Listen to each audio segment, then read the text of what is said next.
Well, it truly sucks to start off a show like this. I saw this posted this morning on Facebook from the Dropout Kings band.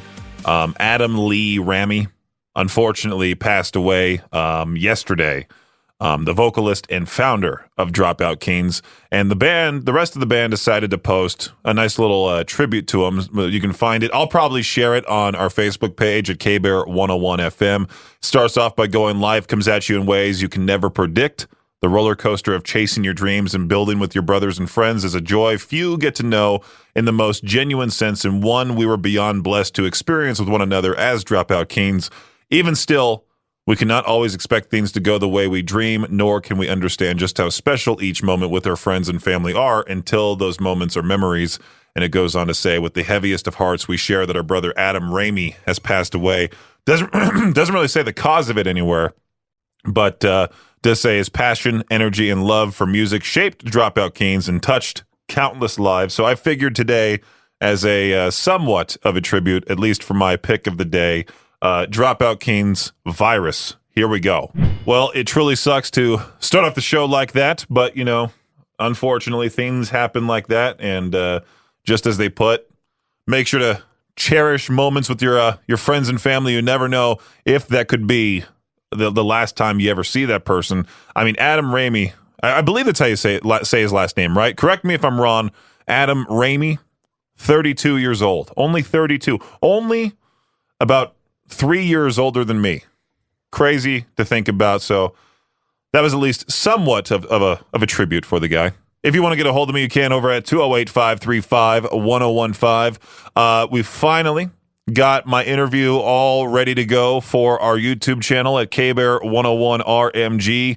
Prior to the show, Sunday nights at the Mountain America Center, I had the chance to sit down with Dale Stewart of Seether, the bassist, and also, I believe, the acoustic guitarist. At least he was on stage for when they performed Broken, so I'll label him as that. But yeah, it'll be up on our YouTube channel tonight. I'll set the premiere for 6 p.m. and yeah, I'll share it everywhere. Get people all ready to go to watch it. I mean, it's not the longest interview, and I wouldn't necessarily say it's the best, most in-depth interview you'll ever hear, but it's just me talking with Dale prior to the show. I kind of like to avoid the same old questions that you would typically hear somebody ask. Like, you guys put out an album last year. Are you working on more new music? Are you enjoying the tour? I mean, obviously, I had to ask that to kind of make it more so an icebreaker. Like, hey, are you enjoying the tour now that you've done it for so long? But I don't want to spoil on what's to come. You can just find it on our YouTube channel, KBear 101 RMG. My sit-down conversation with Dale Stewart premiering tonight at 6 p.m. KBear 101 RMG. Make sure to subscribe. All right, so Josh Freese unexpectedly got fired from the Foo Fighters, but Zack Starkey, that poor guy, the now, again, former drummer for The Who, he was fired, rehired, and then fired again. A perfect example of fool me once, shame on you, fool me twice, shame on me. His replacement, Scott Devours, who plays in Roger Daltrey's band, has commented on his new gig because now he's the drummer for The Who. He writes on Facebook, what does it say here? He writes on Facebook, on Sunday with a short, simple Instagram post, Pete Townsend and Roger once again changed my life forever. It's hard to express the tsunami of emotions that I'm processing since that incredible news, but there are a couple of things I feel compelled to say, and he goes on and on here. I feel bad for that poor dude, Zack Starkey. Hired, fired, rehired, fired again. Hopefully he finds something else where he can stay there permanently. It kind of reminds me of just like what happens with radio. You know, one of my good friends who had a job down in Salt Lake City, she made this big move from Southern California. She was Ryan Seacrest's producer. She then went to San Diego for a little while, then had the big morning show gig in Salt Lake City for 97.1 ZHT, was there for 13 months, moved her entire life to Utah from SoCal, only to be there for a little over a year, and then was randomly laid off along with her co-host, and that morning show was no more. Luckily now she's found a more permanent spot in Denver as a co-host for like the Stark Show.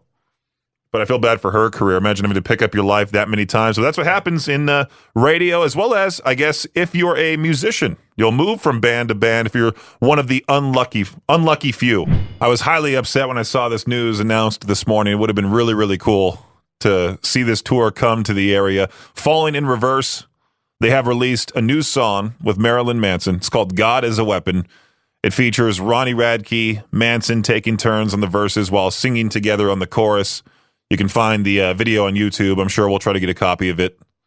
I'll talk about it more with Victor. But Falling in Reverse has also announced the God is a Weapon tour that starts August 10th in Denver. So you have a little bit of time if you really want to go see the opening night of the tour. There are nonstop flights from Idaho Falls to Denver with Allegiant. I'm not sponsored by Allegiant. I just know that. Like, they have cheap flights to and from Denver. I would do something like that. Go see the opening night of this stacked lineup. You have Falling in Reverse, Wage War, Sleep Theory, Hollywood Undead, Slaughter to Prevail on the lineup. I mean, there's so many cool bands in the lineup. I don't know exactly who's going to be in Denver for what, but Wage War will be the opener. Oh, no, Wage War will be the opener from August 10th through August 27th. Sleep Theory will also be opening that same night in Denver. Hollywood Undead will join later on in the tour. So if you do go to the opening night show, you get Falling in Reverse, Wage War, Sleep Theory, and I think there's Slaughter to Prevail on it too. Let me check this one out. I hate when they make you do like the whole like symbol matching thing. Let me see here. Okay, it's hard to read. August 10th, Wage War. Oh, Tech 9 and Sleep Theory is what you get. Slaughter to Prevail joins also on August 29th, along with Hollywood Undead. It goes on from there. Well, there you go. There you go. But I have updated our concert calendar with what is coming to our area. Make sure to go check that out. riverbendmediagroup.com/calendar. As I'm sure you're well aware, Memorial Day weekend is this upcoming weekend. And as per usual, tons of people are going to go on these little mini vacations all around the country. And so this weekend, we will see roughly 45 million Americans traveling away from home, according to AAA. And of those, about close to 4 million will be flying. It's only about a 2% increase over last year, but this year may present new challenges with more delays and cancellations due to FAA staff shortages and equipment issues. That's why the TSA is strongly urging travelers to arrive at the airport a minimum of 2 hours before their scheduled domestic flights. I don't think you necessarily have to do that here, luckily. At the Idaho Falls Airport, I've never dealt with the Pocatello Regional Airport, but I'm sure it's not that bad over there either. I'm sure in Salt Lake City it is going to be a nightmare. It goes on to say if your plans include flying into or out of Newark Liberty International Airport, which has been plagued with problems the past few weeks, you may want to look into flying into another New York area airport. The one time I flew into JFK, it was like a maze getting out of there. It's awful. The AAA says the most popular destinations for flyers this holiday weekend will be, of course, the stereotypical major cities like New York, Chicago, Seattle, Orlando, Denver. Yeah, it would suck to fly this weekend. I'm glad I'm just staying here. I like to leave. I like to go back home in Southern California when nobody else is really traveling. But, there's also the Star Card thing that's been going. Like, the Star Card is now implemented. Like, you have to have a Star Card or a passport to travel domestically even. Like, you need to have the Star Card. There's going to be tons of people that most likely didn't listen, will try going through TSA, and there's going to be fights at the airports all around the country. I'm predicting it here now. Bill Belichick's decision to coach college football and all the noise created by his girlfriend has brought a bunch of attention to his North Carolina football team.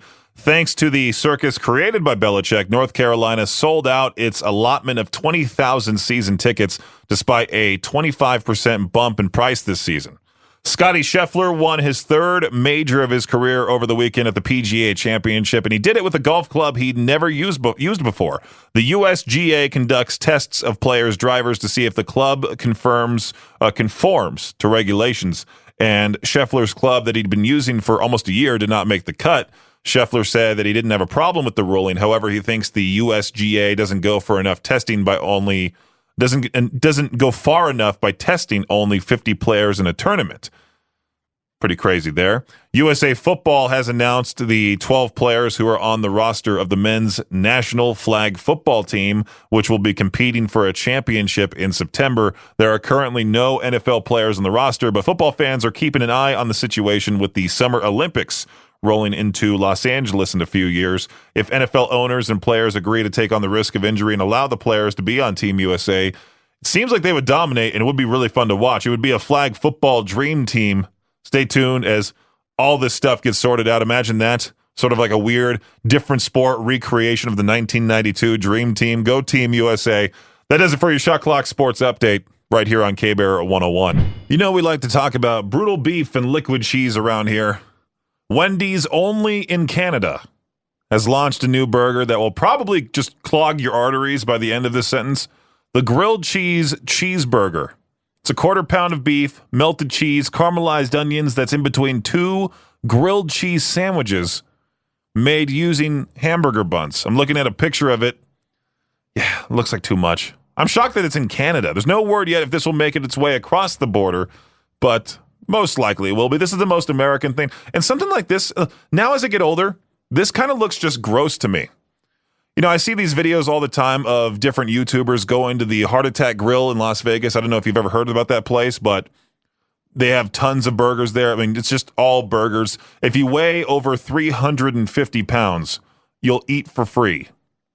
And it's real sad. It makes me so bummed out that I'm actually close to that weight. I think I'm like 320. I need to go back down to like 250, 260 at least. Something like that. But in high school, I was 240, and I was skinny. I don't think I'll be wanting to go back down to that shape just because it was so much running, so much conditioning I did back then. I practically was just covered in sweat every single day because I was exercising nonstop. But yeah, the Heart Attack Grill in Las Vegas, they have this octuple bypass burger, and I think it's like 40 meat patties, 40 pieces of bacon, 40 slices of cheese, and it's awful. It looks awful. And if you don't finish it, you're then spanked in front of the entire restaurant. Something about big food just grosses me out. This grilled cheese sandwich, other people can enjoy it. I'll just gladly take either a grilled cheese or a burger. I don't need to have both at the exact same time. I'm not the biggest Fortnite player around, but I have seen the memes popping up on Instagram. Legendary actor James Earl Jones, he passed away less than a year ago. He was like 96 years old. But thanks to AI, his voice now lives on in Fortnite. The Darth Vader character has returned as a boss in the Battle Royale mode, so players can ask Vader questions, which will be answered in Vader's voice using conversational AI. Thankfully, the family of James Earl Jones gave the blessing to the programmers of Fortnite to include this cool feature for fans of the Star Wars movie and Fortnite alike. But some of the stuff that they're having him say is just downright absurd and hilarious. And it reminds me that, if AI were to try to take over, people would probably still mess with it. I can't even repeat some of the jokes. That's what sucks. Is I would love to talk about it and play some of the audio on the air, but I would get in massive trouble and wouldn't be here if I were to play any of those funny memes. You can just look it up for yourself. AI, Darth Vader, and Fortnite. All right, I know I'm going to mark my calendar for this. This Friday, May 23rd at 2 p.m. Eastern Time. The iconic Oscar Mayer Wienermobiles will trade their usual leisurely pace for high-speed thrills at the Indianapolis Motor Speedway. As part of the Indy 500's Carb Day festivities, all six, I didn't realize there was six. I thought there was only like one or two. All six Wienermobiles will compete in their first ever race, aptly named the Weenie 500. Each vehicle represents a regional hot dog favorite. You got the Chai Dog, symbolizing for the Midwest, the New York Dog, the Slaw Dog, the Sonoran Dog, the Chili Dog, shout out Chili Dog, Seattle Dog. This event marks the first time in over a decade that all six Wienermobiles will be have been at the same location, making it a historic meetup for the brand. I talked about these stories previously about how they were wanting drivers for the for the Wienermobiles. They were wanting just a Wiener ambassador or something like that, like the hot dog, the Glizzy ambassador. It was like the brand ambassador, like what I'm named here, but for the Oscar Mayer Wienermobile. I kind of want to see, is this going to be televised? Can I see can we make bets on which dog is going to get number one? Of course, I'm going to root for the chili dog, even though it's representing the South. The chili dog's the best one. I don't like just a regular hot dog. I need to have chili, cheese, jalapenos on it, maybe. Something like that. Peach's Pit Party on K-Bear 101. I talked about how busy this Memorial Day weekend is going to be. Make sure to travel safe. Don't be dumb out there on the road. And next week, Monday, June 2nd, we are going to be doing a community cemetery cleanup. And so Victor and I will be at two different places entirely. He'll be at Rose Hill. I'll be at Fielding Memorial in Idaho Falls. We'll both be there at 8 a.m. If you want to take part and help us, you're more than welcome to do so. We've teamed up with Teton Auto Credit for this Memorial Day cleanup. And if you're like, I don't want to travel to Idaho Falls, like let's say you're in Rexburg. Well, 105 The Hawk, Justin Pierce will be at the Rexburg Cemetery at 10 a.m. Monday, June 2nd with Teton Volkswagen. Classy 97, Josh and Chantel, they're going to be at the Blackfoot Cemetery, 8 a.m. with Teton Honda. And then Katie Lee with Z103, she'll be at the Shelley Cemetery bright and early at 7 a.m. with Teton Toyota. And like I said, I'll be at Fielding Memorial in Idaho Falls. Victor will be at Rose Hill. All of this happening Monday, June 2nd. You can find the info page on what I just talked about by clicking on Honor and Restore right there on the K-Bear 101 app, the Alt 101 app, and the Cannonball 101 app. Real quick, some updates are coming to that place we all hate, the DMV, starting this summer. Idaho's rolling out some changes, new license plate designs, tweaks to instruction permits, more security stuff, even an option to add emergency contacts to your license. Some of it kicks in July 1st, so if you've got DMV business coming up, brace yourself. I know I got to renew my actual license coming up on my birthday later this year. I do need to actually put that on my calendar here, my online Google Calendar, and you can get the full rundown of what exactly is going to happen with these new laws bringing changes to Idaho DMV services by going to eastidahonews.com. Check out the full article for yourself. You know what? I got to give props to this teacher, this person who posted a TikTok talking about how her teacher canceled class using an AI-generated pop song. It's gone viral. She's sort of like making this face like, hey, what's the point of this? Why would you do something like this? I like it. I think it's cool. She canceled class ahead of time. And the song goes like, yo, fam, it's your teacher. I'm down bad, coughing like crazy. Head is feeling mad. I'm not ghosting, just caught a bug. It's kind of catchy. I like it. I think it's better than driving all the way to college or walking all the way to your class, however you get there, and you see that sheet outside the door just saying, hey, I showed up today. The teacher's not here, so I don't want to be marked absent, that type of thing. I remember having to drive all the way from Seal Beach to Fullerton, and there'd be times where, like, most of my classes got canceled that day, and it's like, why even bother showing up to school, really? I'd be stuck on campus all day. At least this person warned her students ahead of time. I kind of dig it.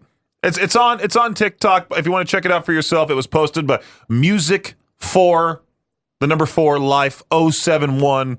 You think if this person has a username like that, she would appreciate her teacher doing something, sort of musically to make it fun that she's absent. There's no class the next day. You think you'd be stoked. I was always stoked when class was canceled. I was like, oh, sweet, cool, thanks. Now, I won't say I'm scared of snakes. I'm scared of finding snakes in places they shouldn't be. You know what I mean? Like, if I'm expecting to go to, like, some place where there's going to be a snake, I'm not afraid of them. But if they were to pop up, like, in my toilet bowl, I'd be terrified. How often do you pop the hood of your car just to take a look? Probably, like, never, right? Unless you're a car person. At least for me, I never pop the hood. I just get in my car, drive, and that's about it. This mom in Missouri, she was driving her kid to baseball practice when she noticed a snake casually poking its head out from under the hood. And not just any snake, a black rat snake. Naturally, it slithered right back in like it owned the place. After pulling over and failing to evict the uninvited guest, she ended up driving it to school, not the reptile school, her actual workplace, where it took a whole crew of co-workers, to finally coax the thing and send it back to the wild. Wildlife officials say snakes like warm, dry, engine-y places. So, yeah, maybe next time check under the hood before your car turns into a mobile zoo, I've dealt with cats below my car before. I always check under my car in case there's like a cat taking refuge underneath or there's a squirrel for some reason under there. I don't want to hurt any animal. I don't like snakes where they're not supposed to be, and I don't want it to be hurt. So, I mean, if it's just chilling in there, I mean, I'll take it to wherever it needs to go. You know, it is graduation season. Everyone's super excited to either go on to college, go on into their careers, maybe graduate college, and now they're ready for adulthood. Maybe you're doing an elementary school promotion and you're going to middle school. I remember when my mom was like, my son's so old now, he's in the 7th grade, and now look at me, I'm nearly 30. Utterly absurd how fast time can go by. But there's always that question that pops up into my head, like, is it really that bad to be that guy that leaves after your name is called? Do you really want to? I mean, of course you have your friends that you want to see graduate, but do you really care about those strangers you never met? I mean, to be quite honest, like, I don't. I'd be like, okay, I get my degree and I'm out.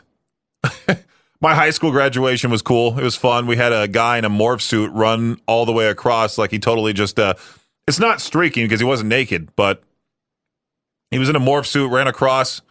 We got to see our school security guard run after him, and our school security guard, shout out Coach Melton. He was also a basketball coach. He wasn't in the best of shape back then, and he didn't really catch the guy. The guy was actually pretty fast, and I know if I was the security guard, I wouldn't have been able to catch the guy either. I'm very slow. You know, no surprise there, but I enjoyed my high school graduation way more so than my college graduation. The college graduation was kind of like a letdown, to be quite honest. It's like that concert you go to where the bands they don't really do much, and the venue's kind of small and sucky.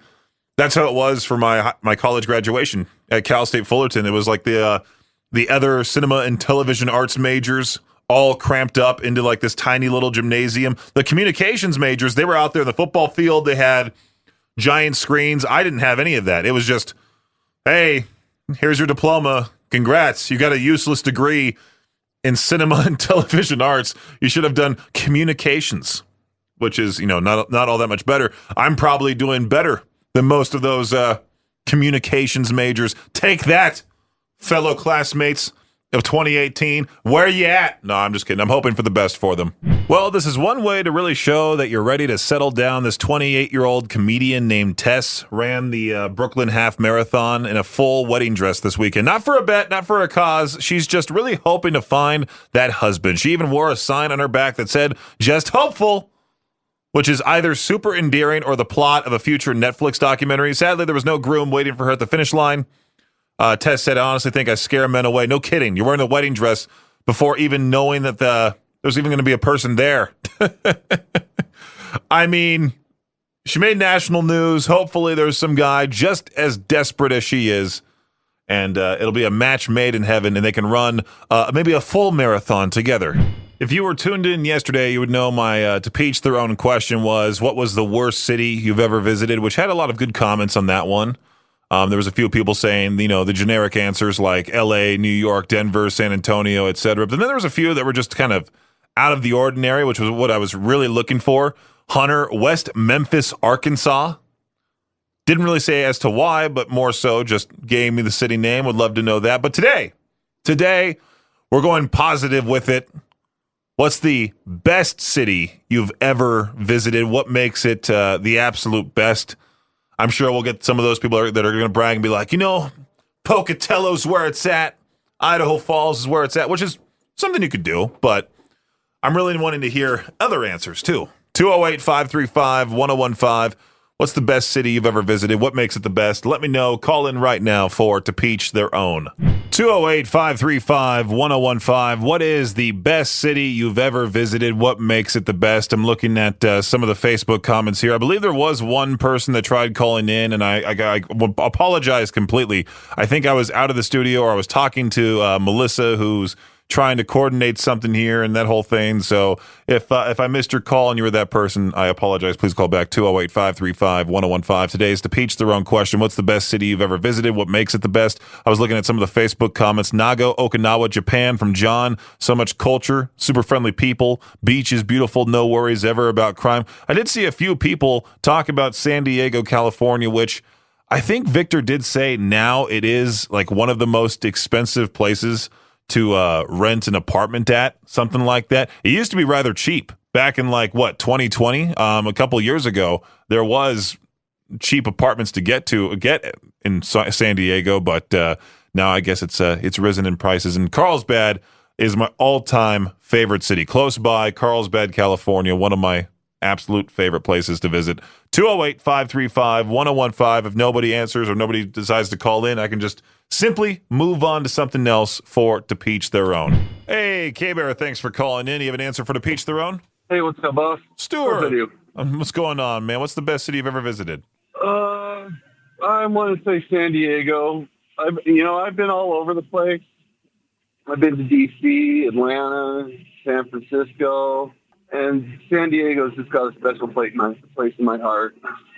You're an everywhere man, and I wish I could have visited more. I'm trying my best to go to Nashville here in the near future, and also go to Atlanta at some point, just because my friend lives in a city nearby.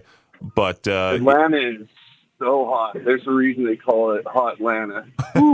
I've heard nonstop bad things about just the South with that humidity. Yeah, last time I went there, when I stepped out of the airport, I'd forgotten about how humid it was, and it seriously felt like walking into a wall. Walking out as soon as those doors opened, you walk out from those nice refrigerated airports, and then bam, right into that heat, and you're like, whoa, where did that come from?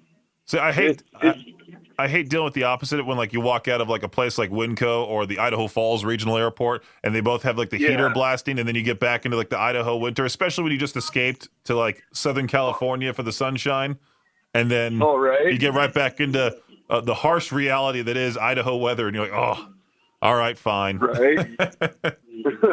K-Bear, how's it going? Good. I'm going to answer to peach their own.